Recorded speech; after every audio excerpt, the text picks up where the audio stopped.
எல்லாருக்கும் வணக்கம். முதல்ல பேச அழைத்ததுக்கு காரணம் நான் 3 மணிக்கே வந்துட்டேன். நீங்கள் இங்கே தானே இருக்கீங்க, மார்னிங் 9 to நைட் 9 வரைக்கும். இது எங்கள் ட்ராமாவில் ஒரு விஷயம் சொல்லுவோம், எவ்வளோ லேட்டாக ஆரம்பிச்சாலும் கரெக்டாக முடிச்சிடுவோம் அப்படின்னா. அது மாதிரி இப்போ 6 மணிக்கு அடுத்த ஷோ இங்கே இருக்கிறதுனால கண்டிப்பாக இது 5:45 முடிஞ்சிடும். அது ஒரு சந்தோஷமான செய்தி உங்களுக்கு. அண்டு ஓடிடி பிளாட்ஃபார்ம் வந்து ஃபஸ்ட்டு எனக்கு நம்முடைய கிஷோர் கூப்பிட்டாரு. துபாயிலேருந்து வெங்கின்னு என் பையனுடைய கிளாஸ்மேட், அவன் அதில் ரொம்ப நீங்கள் போய் வரணும்னு சொல்லி கூப்பிட்டபோது நான் பார்த்தேன், இன்விடேஷன் பார்த்தா 5 பேருக்கு மேலே ஆளே இல்லை. இது என்னது பிரசாத் ஸ்டூடியோவில் 5 பேர் ஸ்டேஜ் இல்லையா, ஆச்சரியமாக இருக்கு அப்படின்னா. அதுலேயும் 2 பேர் வரலை, 3 பேர் தானா அப்படின்னு நினச்சி வந்து பார்த்தா அசோஷியல் மறுபடியும் ஃபுல் ஸ்டேஜ் இருக்குது. ஏனென்றால் இது வந்து இது வாழ்த்த வந்த நெஞ்சங்கள். அதை நீங்கள் நிறையா ஆடியோ லான்ச்லாம் பார்த்துருப்பீங்க. சம்மந்தப்பட்டவங்களாம் கீழே உட்காந்துருப்பாங்க, நிறைய பேர் கீழே உட்காந்து இதை பற்றி பேசி நிறைய பேர் அந்த படத்துக்கு சம்மந்தமே இல்லாத விஷயத்தை பேசி அது பெரிய வைரல் ஆகி அந்த படத்தை பற்றின லைன் ஒரே ஒன்று வந்து இந்த படத்தின் போது இவர் பேசியதுன்னு வந்துடும். அது நான் சொல்லுவேன், நான் அந்த மாதிரி படங்கள் ஆடியோ லான்ச் பண்ணும்போது அந்த படத்தை சம்மந்தப்பட்டவங்களை மேடையில் வச்சு அவங்களை பற்றி பேசினாதான் அது வெளியில் போய் சேரும். இந்த ஆடியோ லான்ச் வைக்கிற பர்பஸே அந்த படத்தை ப்ரமோட் பண்ணணும். ஆனால் அங்கே வரக்கூடியவர்கள் பேசக்கூடிய விஷயங்கள் சிலது அவுட் ஆஃப் ப்ராக்டிஸில் போகும்போது அதுவாயிடும். இந்த எனக்கு இவங்ககிட்ட பிடிச்சது இவங்களுடைய சோஷியல் சர்வீஸ். கிட்டத்தட்ட 13 வருஷமாக பண்ணிக்கொண்டு 6 வருஷமாக. இப்போ நீ 13 நீங்கள் வந்தது அவங்க தப்பாகிட்டாங்களே. சரி சரி பரவாயில்ல, 13 வருஷங்களுக்கு மேலே தொடர்ந்து பண்ணுவாங்கங்கிற நம்பிக்கையில் நம்ம வந்து இதை பேசுவோம். 6 வருஷம் பண்ணியிருக்கிறதுங்கிறது, ஏன்னா சமூக சேவை என்பதே சினிமாலேயே கூட நிறைய பேருக்கு அது சமூக சேவை தான். பேமெண்ட் வந்தால் தான் அது சினிமா நமக்கு, அது வந்து தொழில், இல்லைன்னா அது சமூக சேவை தான். வரதில்லை நிறைய பேருக்கு. இது வந்து நான் ப்ராஃபிட்னு சொன்னாங்க. நான் நிறைய வெளிநாடுகளுக்கெல்லாம் போகும்போது அவங்களும் போடுவாங்க, சார் நாங்கள் நான் ப்ராஃபிட் ஆர்கனைசேஷன் வாங்க. அப்புறம் போனப்பறம் தான் தெரியும் அந்த நான் மட்டும் தமிழில் இருக்கும், நான் ப்ராஃபிட் ஆர்கனைசேஷன் அப்படின்னு அது மாற்றிடுவாங்க. பட் இது அப்படி இல்லை. இவங்க பண்ணுற வேலைகள்லாம் பார்க்கும்போது ரொம்ப சந்தோஷமாக இருக்குது. நான் என் ட்ராமா முடியும் போது பேசுவேன், ஒருவேளை என் ட்ராமா உங்களுக்கு பிடிக்கலன்னா நீங்கள் கொடுத்த பணம் வேஸ்ட் இல்லை. நாங்கள் வருஷத்துக்கு ஒரு 100 ஸ்டூடெண்ட்ஸுக்கு ஃபீஸ் கட்டுறோம், புக்ஸ் வாங்கி தரோம், யூனிஃபார்ம் வாங்கி தரோம், வருஷத்துக்கு 200 பேர் வரைக்கும் ஃப்ரீ கேட்ராக்ட் ஆப்ரேஷன் பண்ணுறோம். அண்ட் அதே போல் ஹாஸ்பிட்டலைசேஷனுக்கெல்லாம் உண்டான உதவிகள் எல்லாம் செய்கிறோம். எல்லாவற்றையும் தாண்டி மாதத்துக்கு 10 அல்லது 15 அனாதை புடங்களை கொண்டு வந்து அடக்கம் செய்கிறோம். ஸோ நீங்கள் கொடுக்குற பணத்தில் தான் நாங்கள் இதெல்லாம் பண்ணுறோம் அப்படின்னு நம்ம சொல்லுவோம். ஏன்னா 2 விஷயம் இருக்குது. கொடுத்த காசுக்கு ட்ராமா பிடிச்சிட்டேன்னா ஒன்று, இன்னும் இவ்வளோ காஸ்ட்டுக்கு, ஏன்னா எங்கள் ட்ராமாவுக்கு ஃபஸ்ட் ஷோ டிக்கெட் 1000 ரூபா, லாஸ்ட் ஷோ டிக்கெட் 300 ரூபா, அந்த மாதிரி இருக்குது. பட் இந்த இலவசம் அப்படிங்கிறாங்க. நிறைய கஜானாங்கிற வார்த்தை போச்சுனோன்னு எனக்கு யாரும் கஜானா காலிங்கிறத இங்கே சொல்லிடக்கூடாதுங்கிறதுனால உங்கள் கஜானா சிறப்பாக இருக்க வேண்டும், நல்லா இருக்கணும். ஏன்னா நீங்கள் வேறு அப்பப்போ வெள்ளை அறிக்கை கொடுக்குறேன்னு இருக்கீங்க ஓப்பனாக இந்த இதில், அதெல்லாம் நல்ல விஷயந்தான். ஆனால் தயாரிப்பாளர்கள் என்பவர்கள், இது வந்து சினிமாங்கிறது ஒரு தொழில், கலைங்கிறது ஓகே, ஆனால் தொழில். போட்ட பணம் அந்த தயாரிப்பாளருக்கு வரணும். நடிகர் மட்டும் சம்பாதிச்சுட்டு போகிறேன், தொழில் செய்கிறவங்க பாக்கி இருக்கிறவங்க சம்பாதிச்சுட்டு போகிறோம் அப்படின்னா அது சரியாக இருக்காது. பணம் போட்டவர்களுக்கும் திருப்பி பணம் வந்தால்தான் அது வந்து ஒரு நல்ல தொழில். நீங்கள் இவ்வளோ சேரிட்டி பண்ணுறதுக்கு இந்த ஓடிடி பிளாட்ஃபார்ம் ஒரு நல்ல தொழிலாக அமைய வேண்டும் என்று நான் ஆண்டவனை பிரார்த்தித்துக் கொள்கிறேன். காரணம் வந்து எதுவுமே ஃப்ரீ கிடையாது உலகத்தில். நோ மீல் இஸ் ஃப்ரீ அப்படிம்பாங்க யூஎஸில். அந்த மத்தியானம் லஞ்சு சாப்பிடும்போது கூட அதை வந்து ஆஃபீஸ் மீட்டிங் ஆக்கி ஒரு பர்கரை சாப்பிட்டு மீட்டிங் இது அஃபிஷியல் ஆக்கிடுவாங்க, அந்த மாதிரி. ஸோ அந்த ஓடிடி பிளாட்ஃபார்ம் அப்படிங்கும்போது இன்னொரு விஷயத்தை நான் இப்போ பார்த்த 4-5 ட்ரெய்லர் பார்த்து எல்லாருமே அந்த சமூக அக்கறையோடு எடுக்கக்கூடிய விஷயங்களாகத்தான் இருக்கிற மாதிரியாகத்தான் தெரியுது. அது வந்து அந்த மாதிரி மட்டுமே இப்போ என்டர்டெயின்மெண்ட் மீடியாவில் வந்து கொஞ்சம் உங்களுக்கு என்டர்டெயின்மெண்ட்டுக்கு உண்டான விஷயங்களும் இருக்கணும். நல்ல சில படங்கள் பாருங்கள், ஃபர்ஸ்ட் ஹாஃப் முழுக்க காமெடியாக இருக்கும், செகண்ட் ஹாஃப் சென்டிமெண்ட் போய் கிளைமேக்ஸ் ஆக்ஷனில் போய் எல்லா விஷயங்களுமே இருக்கும். ஆனால் அந்த ஓடிடிக்குன்னு எடுக்கும்பொழுது, குறும்படம்னு எடுக்கும்போது பார்த்தா ஒரு ஒரு சோக காட்சி, ஒரு பரிதாபமான நிலைமை, அப்படியே நம்ம வர வேண்டியது கிடையாது. அதை தாண்டின ஒரு உங்களுக்குள்ளேயே இப்போது பிளாட்ஃபார்ம் ஃப்ரீங்கிறதுனால உட்காந்து பார்த்துட மாட்டாங்க. உங்களுக்கு பார்க்க ஆரம்பிக்கும் பொழுது அது முடிகிற வரைக்கும் நம்ம இன்ட்ரெஸ்ட்டை க்ரியேட் பண்ணக்கூடிய கண்டென்ட்டை நம்ம கொடுக்கணும். அதுக்கு நீங்கள் உங்கள் டெக்னிக்கல் டீம்லாம் என்ன வேணால் இருக்கலாம், ஆனால் அந்த கண்டென்ட்டை செலக்ட் பண்ணுற டீம் நல்ல டீமாக வைத்துக்கொள்ள வேண்டும். ஏன்னா ஓடிடியில் கூட முன்னாடியே பணம் கொடுத்து யார் படம் வாங்குறாங்க? பெரிய படம் யார் பார்ப்பார்களோ, பெரிய ஆர்டிஸ்ட் படம் யாரோ அந்த படங்கள் தான் வாங்குறாங்க.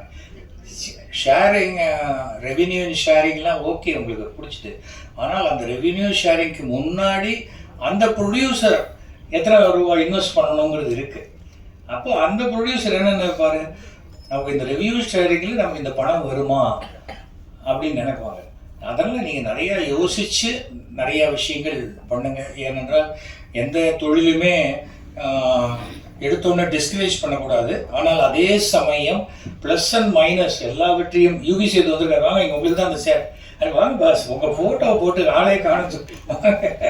வாங்க வாங்க.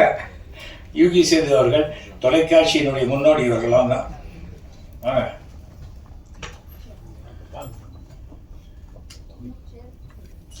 ஸோ இந்த மாதிரியான ஒரு விஷயம் அதை நாம் தெரிஞ்சுக்கணும். ஏன்னா வந்து ஓடிடி அப்படின்னு சொன்னால் அவங்களுக்கு தெரிஞ்சது இப்போ வந்து 2-3 தான், அதுக்கு மேலே இல்லை. நெட்ஃப்ளிக்ஸு, அமேசான், அப்புறம் அதுக்கு அடுத்தது சன் நெக்ஸ்ட்டு, இப்படிலாம் வந்துடுது. அப்புறம் நம்மளுடைய விஜய், ஸ்டார் விஜய், இதெல்லாம் இருக்குது. இதெல்லாம் தாண்டி நம்ம ஜெயிக்கணும். கலை உலகத்தில் மட்டும் ஒரே ஒரு விஷயம்தான், இந்த விசிட்டிங் கார்டு, அந்த விசிட்டிங் கார்டு, இது அது எதுவுமே இல்லை. இது வந்து அப்ரூவ் பண்ணணும். ஜனங்க ஏற்றுக்கொண்டால் அது மிகப்பெரிய வெற்றி அடையும். இல்லைன்னா நம்மளே இப்போ படம் எடுத்து நம்மளே ப்ரொஜெக்ஷன் போட்டு நம்மளே பார்த்துக்கிற மாதிரி தான் அது இல்லை. அதனால் நல்லா ஒர்க் பண்ணுங்க. நல்ல யங்ஸ்டர் டீம் நல்லா இருக்கீங்க. இளைஞர்களுக்கு வாய்ப்பு கொடுக்கணும், இளைஞர்களுக்கு வாய்ப்பு கொடுக்கணும் அப்படிங்கிறீங்க. ஆனால் அதே சமயத்தில் முதியோர்களுடைய அனுபவங்களையும் எடுத்துக்கொள்ளுங்கள். அதுதான் ரொம்ப முக்கியம். ஏன்னா அது இருந்தால் தான் அது வெறும் இளைஞர்கள் மட்டும் பெருசாக எல்லாத்தையும் பண்ணிட முடியாது. அனுபவம் தான் பாடம் அப்படின்னு சொல்லுவாங்க. சினிமாவில் நிறைய அனுபவசாலிகள் இருக்கிறார்கள். ப்ராபபிலி சில பேர் வெற்றி பெறாதவர்களாக கூட இருக்கலாம். ஆனால் அவர்களுடைய அனுபவங்களை எல்லாம் பயன்படுத்தி கொள்ளுங்கள். இன்றைக்கி டெக்னாலஜி வந்துருக்கு. நேற்றுக்கு ஒன்றுன்னு ஒரு படம் வந்திருக்கு, ஐ திங்க் நீங்கள் பார்த்துருப்பீங்க. ஸோ ஒரே ராஜ்குமார் ஒரே ஒருத்தர் எடுத்து வந்த படம், இது உலக சாதனை. இது நம்ம தமிழர்கள்லாம் அப்படி கைத்தட்டி அவரை வந்து வரவேற்கக்கூடிய ஒரு விஷயம். அந்த மாதிரி ஒரு டெக்னாலஜியெல்லாம் மாறி போச்சு. இன்னைக்கு செல்ஃபோன்லேயே இன்னைக்கு படம் எடுக்கிறாங்க, வந்துடுச்சு. ஸோ இவங்க அதுதான் வேணும், இதுதான் வேணும், இவங்க தான் வேணும், அதெல்லாம் மாறி போகும்பொழுது இந்த காலகட்டத்துக்கு ஏற்ப எல்லாவற்றையும் தாண்டி ரசனைகளுக்கு ஏற்ப நீங்கள் உங்களுடைய தொலைக்காட்சியை வடிவமைத்துக் கொள்ளுங்கள். அதுதான் உங்களுக்கு மிகச்சிறந்த வெற்றியை கொடுக்கும். அதுதான் சினிமாலேயே சக்ஸஸ் இஸ் ஃபார்முலா அப்படிம்பாங்க, மைட் இஸ் ரைட் அப்படிம்பாங்க. எது வெற்றியோ அதுதான். ராமராஜன் படத்தில் இந்த பசுமாடுகிட்ட பால் கறந்து அந்த பாட்டு ஹிட்டுன்னா அப்புறம் 10 படத்தில் ராமராஜன் இல்லாட்டாலும் அந்த பசுமாடு தான் இருக்கும். ஏன்னா அந்த பசுமாடு தான் சென்டிமெண்ட்டுங்க. அப்புறம் திடீர்னு சொல்லுவாங்க, இல்லை சார் இப்போ கொஞ்சம் இது மாறி போச்சு, ராமராஜன் பால் கறக்கட்டும், பசுமாடு பாடட்டும். சரி, அதுதான் வெற்றி. ஓகே, அப்படி எடுப்பாங்க. எல்லாருமே அப்படி தான் போகிறாங்க. எல்லாம் வித்தியாசமான முயற்சிகள் இப்போ தான் இந்த காலகட்டங்கள். ஆனால் எல்லாமே ஆர்ட் ஃபிலிம் மாதிரி, ஃபிலிம் ஃபெஸ்டிவலில் பார்க்குற படம் மாதிரி இருந்ததுன்னா அதை நம்ம வாசலில் பார்க்கக்கூடிய ஒரே விஷயத்த ஸ்க்ரீனில் வந்து பார்க்குறதுக்கு எது காசு கொடுத்து பார்க்கணும்னு தோணும். அந்த சீனுடைய பிரம்மாண்டத்துக்கு உண்டான கண்டென்ட்டை யோசித்து பண்ணினா உங்களுக்கு நிச்சயமான வெற்றி கிடைக்கும். என்றைக்குமே அந்த முயற்சி. பாண்டிச்சேரியிலேருந்து நிறைய கலைஞர்கள் நான் பார்த்துருக்கேன், சினிமாக்குள்ளே வந்து வெற்றி பெறணும்னு வரக்கூடியவங்க நிறைய பேர் இருக்காங்க. எந்த காலத்திலும் உங்களுடைய நீங்கள் கொடுக்க வந்துடும் சொன்னீங்க, அதே மாதிரி நீங்கள் எவ்வளவோ சேரிட்டி பண்ணுறீங்க. அந்த சேரிட்டி உங்களை காப்பாற்றும். உங்களுக்கு அனைவருக்கும் என்னுடைய மனமார்ந்த வாழ்த்துக்களை நான் தெரிவித்துக் கொள்கிறேன். இன்றைக்கு நேற்றுக்கு தான் நம்முடைய முதுபெரும் நடிகை சவுகார் ஜானகம்மா இறந்து போயிட்டாங்க. அவங்களுக்கு இந்த இந்த 4:30க்கு மேலே அவங்களுடைய கிரிமேஷன் நம்ம ஒரு 30 செகண்ட்ஸ் நம்ம எழுந்து அந்த அவருக்கு உண்டான அந்த நஜீரை நம்ம செலுத்தினா மிகப்பெரிய கௌரவமாக இருக்கும். 6 மணினா இன்னும் 19 நிமிஷம் தான் இருக்கு. எவ்வளோ பேர் எப்படி பேச போறீங்கன்னு தெரியல. ஷார்ட்டாக முடிச்சுக்கிறேன். இவரை இருந்திருக்கக்கூடிய அனைவருக்கும் என்னுடைய நன்றிகள். யுவர் பேக்கர்ஸ் பிளே நிறைய விஷயம் செல்வமணி சார் சொல்லிட்டு போயிட்டாங்க. அதான் நினச்சிட்டு நம்ம பேசணும்னுட்டு. ஓடிடின்னு சொன்னாவே அது ஒரு பண முதலைகளுடைய கோட்டை. அந்த கோட்டைக்குள்ளே வந்திருக்கீங்களே, இது தனியாக இருக்கும்போது கேட்கணும்னு நினச்சது தான். பட் அது எல்லாத்தையுமே சார் உடைச்சிட்டு போயிட்டார். அமேசானோ நெட்ஃப்ளிக்ஸோ சாதாரணமாக வரல. அவங்க போட்டிருக்க இன்வெஸ்ட்மெண்ட்லாம் நம்மளால சினிமாவில் நினச்சி கூட பார்க்க முடியாத இன்வெஸ்ட்மெண்ட் வேர்ல்டு வைடு. இப்போ விளையாட்டுக்கு இலங்கை போயிட்டோம்னா சில ஓடிடிஸ் இருக்காது. அங்கே நெட்ஃப்ளிக்ஸ் இருக்கும், அமேசான் இருக்கும். இன்னொரு கண்ட்ரி செஷல்ஸ் போயிருந்தேன். அங்கே போனோம்னா அங்கே நெட்ஃப்ளிக்ஸ் இருக்கு, அமேசான் இருக்கு. அந்த ஊருக்கு சினிமாவே கிடையாது. அதை சுற்றி என்ன சினிமா இருக்கோ அதை எதுக்கி வச்சிருக்கிறான். ஸோ உலகம் முழுவதும் சினிமா பண்ணிட்டு இருக்கிறான். அவன் தமிழ்நாட்டிலேயே சினிமா பண்றான். அப்போ தமிழ்நாட்டில் சினிமா பண்றதுக்கு ஒரு ஓடிடி பண்ண முடியுமா அப்படின்னு பார்த்தா கவர்மெண்ட் தான் பண்ணணும். அதுக்கான முன்னெடுப்புகள் எதுவும் இது வரைக்கும் நடக்கலை. சரி, பரவாயில்ல. அதை ஒருத்தவங்க பண்ணும்போது நம்ம வாழ்த்தலாம், ஆனால் பயமுறுத்தக்கூடாது. ஆனால் நம்ம பேசுறது எல்லாமே அவங்களுக்கு பயமா தான் இருக்கும். ஏன்னா அது உண்மை.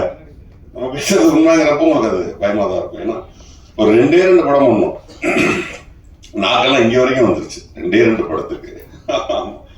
ஸோ டைரக்டர் தான், ப்ரொடக்ஷன் கூட கிடையாது. அப்போ அந்த ப்ரொடியூசர்ஸ் என்ன ஆகிருப்பாங்கன்னு நினைக்கும் போது தான் நமக்கு பக்குன்னு இருக்குது. ஏன்னா நம்ம ஊர்லேருந்து இயக்குநர்களோ நடிகர்களோ நாங்கள் ஓடி வந்துடுறோம். எங்களுக்கு பெரிய அடிப்படை கிடையாது, பெரிய சொத்து கிடையாது. இங்கே எங்களுக்கு லட்சங்களே போதுமானதாக இருக்கும். அப்போ எங்களுக்கு ஒரு 5 லட்சம் 10 லட்சம் 20 லட்சம் பண்ணி சூப்பர் வந்துடுறோம். 2 கோடி 3 கோடிங்கிறப்போ நான் டைரக்டரு 2 கோடி நான் பார்த்தது இல்லைன்னு வச்சுக்கோங்களேன். அதுக்கு முன்னாடி நான் 10 ரூம்ல இருந்திருப்பேன். ப்ரொடியூசர்கிட்ட ஸ்ட்ரிக்டா சொல்லுவேன், சார் என்ன சார் நீங்க ஒரு பேசிக் நாலேஜ் இல்லையா ப்ரொடியூசர்கிட்ட? இன்னைக்கு 5.5 லட்சம் வேணும் சார், நாளைக்கு 8.5 லட்சம் வேணும் சார், நாளைக்கு 10 லட்சம் வேணும் சார், இது இப்படி எடுக்கணும் சார். அவருக்கு தான் புரியாதெல்லாம் எல்லாம் சொல்லி 5.5 கோடி. அந்த படத்துக்கு எந்த அடிப்படை வியாபாரமும் இருக்காது. 5.5 கோடி. ஆனா நான் என்னுடைய அடிப்படையில என் மொத்த சொத்தே என் வீட்டில் 5 லட்சம் தான். வீடே இருக்காது, வாடகை வீட்டில் இருப்போம். ஸோ இந்த கலைஞர்கள் கிட்டையும் ஒரு குறைந்தபட்ச நியாயம் இருக்கணும். எல்லார்ட்டையும் நியாயம் எதிர்பார்க்குற உங்ககிட்ட நியாயம் இருக்கா? சிறந்த கதை திரைக்கதைகளோட வரீங்களா? நல்ல உழைப்பு இருக்கான்னு கேட்டா நம்ம அதுவும் ஒரு கேள்விக்குள்ளதான் இருக்கு. ஏன்னா ஓடிடி பத்தி அவர் பேசிட்டாரு, மற்ற விஷயங்கள் பத்தி எல்லாரும் பேசலாம். பட் என் டிபார்ட்மெண்ட் பத்தி நானும் பேசணுமா இல்லையா? ஸோ அவங்களை இழுத்து விட்டுட்டு அவனுக்கு 2.5 லட்சம் 3 கோடி 4 கோடின்னு சொல்லிட்டு 6 கோடி 7 கோடி 8 கோடின்னு இழுத்து விட்டுட்டு கடைசியா அந்த திரைப்படம் ஒரு இடத்துல போய் நின்றும். ஏன்னா அதுக்கு ஒரு பேசிக் வியாபாரம் இருக்கும். இப்போ அவங்க சொன்னாங்க நெட்ஃபிளிக்ஸா இருக்கட்டும், அமேசானா இருக்கட்டும், அதுல படம் போட்டதுனால மட்டும் படத்தை பார்த்துருவாங்களான்னு கேட்டா இல்ல. ஏன் நெட்ஃபிளிக்ஸை நீங்க திறந்தீங்கன்னா எத்தனையோ லட்சம் படங்கள் இருக்கு. நம்ம எல்லாருமே அதை நம்ம வாங்கியிருக்கிறோம், விலை கொடுத்து வாங்கியிருக்கிறோம். எல்லா படத்தையுமே பார்த்துட்டோம், பார்க்கறது இல்லை. நம்ம படத்தை செலக்ட் பண்றோம். அமேசான்ஸ்ல லட்சக்கணக்கான படங்கள் இருக்கு, செலக்ட் பண்றோம். ஹாட்ஸ்டார்ல லட்சக்கணக்கான படங்கள் இருக்கு, செலக்ட் பண்றோம். ஓப்பனா சொன்னா அதுல இருக்கிறதுல 10 விழுக்காடு திரைப்படங்கள் கூட நம்ம பார்க்கறது இல்லை. அதை நம்ம வருஷத்துக்கு காத்து குட்டி வாங்கி வச்சிருக்கோம். அப்ப சினிமா எதை நோக்கி இருக்குது? எனக்கு இந்த மாதிரியான சூழல்ல இந்த மாதிரியான படங்கள் வேணும்னு இப்போ மனுஷன் நினைக்கும் போது அதுக்கு சில படங்கள் தான் வருது. நம்ம சில படங்கள் தான் எடுக்கிறோம். சில நேரங்கள்ல காலமும் சூழ்நிலையும் திரைப்படங்களை தீர்மானிக்குது. அந்த மாதிரி காலத்துக்கு சூழ்நிலைக்கும் சில திரைப்படங்கள் கடைசியா பாத்தீங்கன்னா பாருங்க, இப்போ ரைட்டர்ஸ் நாங்களாம் வந்து எழுதுறோம், திரைக்கதை எழுதும் பொழுது ஏப்பா ரெஃபரன்ஸ்க்கு ஒரு படம் வேணும் எப்ப தேர்னாலும் அது ஓடிடியில் இருக்கிறது இல்லை, அது எல்லாம் யூடியூப்ல இருக்கு. பெரும்பான்மையான நல்ல திரைப்படங்கள் ஓடிடியில இல்ல, யூடியூப்ஸ்ல இருக்கு. அது என்ன வியாபாரம்? அது என்ன சினிமா? என்ன அப்ப சரியான பாதையில போயிட்டு இருக்குதா? இன்னும் சினிமா மட்டும் ஒரு சாபம். அது சரியான பாதையில போறதும் இல்லை, போக விடுறதும் இல்லை. தமிழ்நாடு அரசியலும் அப்படிதான். அது போகவும் போகாது, போகவும் விட மாட்டாங்க. திடீர்னு இந்த பக்கம் போயிட்டு லெஃப்ட்ல எடுத்துட்டு போயிடும், திடீர்னு இந்த பக்கம் போயிட்டு ரைட்ல எடுத்துட்டு போயிடும். அது என்னன்னே தெரியல. அப்படி ஒரு விதி மாதிரி இருக்குது நம்முடைய சினிமா. அந்த வகையில இப்படி நம்ம தமிழ் தெரிந்த, அவங்க சொன்ன மாதிரி தமிழ் தெரிந்த வியாபாரமா உள்ள வர்றவங்களுக்கே எவ்வளவு கஷ்டம். நீங்க என்ன சொல்றீங்க? காசே வேணாங்கிறீங்க. எவ்வளவு கஷ்டம். அதனால நம்ம ஆதரவு கொடுக்கலாம் அதிகபட்சம். இன்னும் சொன்ன மாதிரி சார் சொன்னாங்க மாதிரி சில கண்டென்ட்ஸ் வந்து நாங்கள் வாங்குறோம், அதில் போடுறோம்னு சொல்லி சொன்னாங்க. பட் ஓடிடியில் கண்டென்ட்ஸ் வரைக்கும் ஜெயிச்சது கிடையாது. கடைசியா ஜெயிச்சது அலெக்சன் ஒண்டர்ல, அது மட்டும் அமேசான்ல கோடி கணக்கில் அள்ளி இருக்கு. அவன் 7 லாங்குவேஜ்ல அதை டப் பண்ணியிருக்கான். அந்த 7 லாங்குவேஜ் ஏன் டப் பண்ணியிருக்கான்னா, நான் சொன்னேன் இல்லையா, உலகம் முழுவதும் அமேசான் இருக்குது, அங்கே கூட அதை எடுத்துட்டு போறான். ஏன்னா இவனுடைய இசையிலையும் ஒளியிலையும் ஏதோ இருக்குது அதுல. ஸோ அவன் கீழே சப்டைட்டில் வந்து அந்த லாங்குவேஜில் போட்டு அங்கே ஹிட் அடிச்சுட்டு இருக்கான், அங்கேயும் சம்பாதிச்சுட்டு இருக்கான். மற்றபடி ப்ரோக்ராம்ஸ் எதுவும் பெருசாக ஜெயிச்சதில்லை. அந்த மாதிரி நீங்கள் புதுசாக ப்ரோக்ராம்ஸ் நிறைய கான்சென்ட்ரேட் பண்ணுங்க. சின்ன பசங்களுடைய கற்பனைகளை அது உள்ள போடுங்க. ஏதோ ஒன்று எங்கேயோ கிளிக் அடிச்சு, ஏப்பா இதுலேயே இருக்காமப்பா, இன்னும் ஒரு தடவை தட்டிட்டானா போதும், அப்புறம் தட்டிக்கிட்டே இருப்பான். அந்த சூழலை உருவாக்குங்க. அனைவருக்கும் வாழ்த்துக்கள். நன்றி. அந்த டீம் எனக்கு கிட்டத்தட்ட ஒரு 5-6 வருஷமா தெரியும். நேற்று நைட்டு ஒரு 11:30 மணிக்கு அவர் பேர் கிருஷ்ணராஜ் சார், இப்போ வந்து கிஷோர் ஆதித்யா அப்படின்னு சொல்லி பேர் மாற்றிருக்காரு. அவர் வந்து கிட்டத்தட்ட எனக்கு ஒரு 5-6 வருஷமா தெரியும். பொதுவாக சொல்லுவாங்க இல்லையா, நாங்கள் வந்து ஒரே தட்டில் சாப்பிட்டவங்க அப்படின்னு ஒரு வாய்க்கு சொல்லுவாங்க. ஆனால் உண்மையிலேயே நானும் சாரும் ஒரே தட்டில் சாப்பிட்டால்தான். சுதந்திர தினம் 75வது சுதந்திர தினம் அப்போ 75 போட் எடுத்துக்கிட்டு பாண்டிச்சேரி கடலுக்குள்ள போய் அங்க உள்ள, அதாவது கடலுக்குள்ள வந்து சில பிளாஸ்டிக் பொருள்லாம் இருக்கும், அதெல்லாம் எடுத்துட்டு வர்றது அப்படின்னு சொல்லி சில சமூக சேவையெல்லாம் சொல்லி பண்ணோம். அப்போ ஸோ எனக்கு வந்து அப்போ இருந்தே அவர் வந்து அவ்வளோ பழக்கம். என்னுடைய உடம்புல ரத்தம், நாடி, நரம்பு, கிட்னி, கல்லீரல் எல்லாம் இருக்குனாக்க அதில் எதனா ஒரு பார்ட்டு கண்டிப்பாக நம்ம கிஷோர் ஆதித்யா அவர்களுடைய பேர் இருக்கும். இதுக்கு யாரும் கை தட்டாதீங்க, அவங்களாம் போயிட்டாங்க, இன்னும் சேனலும் குறைஞ்சிருச்சு. அதே மாதிரி இப்போ இங்கே வந்திருந்தவங்களுக்கு கூட பெருசாக அவங்களுக்கு கிஷோர் சார் வந்து பழக்கம் இருக்குமா அப்படின்ட்டு எனக்கு தெரியல. ஆனால் எனக்கு தெரியும், நான் கண் கூட பார்த்தவன். அவ்வளோ உதவி பண்ணிட்டு இருப்பாரு.